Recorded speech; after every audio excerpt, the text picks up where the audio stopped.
Vampires Coming to Dinner. November 16, 2019 by Anna von Reitz. Remember the old black and white vampire movies? Remember how the vampire would stand at the doorway and everyone in the theater would whisper, "Don't invite him in." And, of course, the dumb girl would always invite the vampire in for tea and cookies. She had to, of course, or the movie would end right there. It's the same way with federal agents.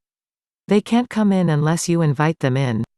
That's why all state assemblies need to use the Bevins Declaration at the beginning of all business meetings, and after any breaks.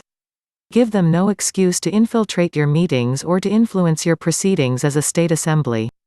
Word your Bevins Declaration to include all U.S. citizens so that you can identify people who don't know any better, as well as those who are willfully adopting federal citizenship of one kind or another.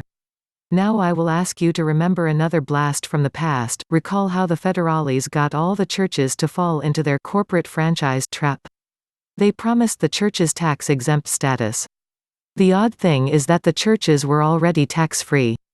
By applying for the offered benefit of tax-exempt status, the already established right to freedom from taxation was converted into a privilege that could be denied by bureaucrats.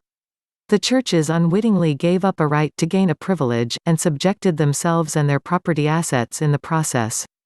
Now you may say, and rightly so, how stupid is that? But we have a similar gambit going on right now with the so-called arbitration award.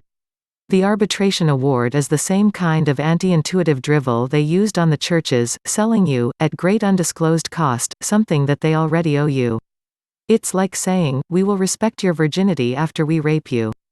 We will respect your rights and immunities right after you subject yourself to our queen as a natural person, and, of course, after you accept a municipal government-issued title being placed on your land. Let me say it again and please listen closely and think about the implications. That thing in D.C. is a foreign government operating as a private, for-profit governmental services corporation. They think prisons for profit is a great idea. Charging $6,000 a day for a cot and gruel sounds wonderful to them. Cheating you out of your property assets using titles and tricky legal verbiage is business as usual. Selling you something you are already owed, why not? Convert your rights to privileges? Even better, so far as they are concerned. The federal government is like Exxon or Monsanto on methylethylamphetamine. That's why we call it the swamp. The federal government considers you to be prey. Trapping you and your assets is how it feeds itself. And there is only one way out of the swamp. Reclaim your birthright political status as an American, no kind of U.S. citizen at all, and join and support and protect your own state assembly.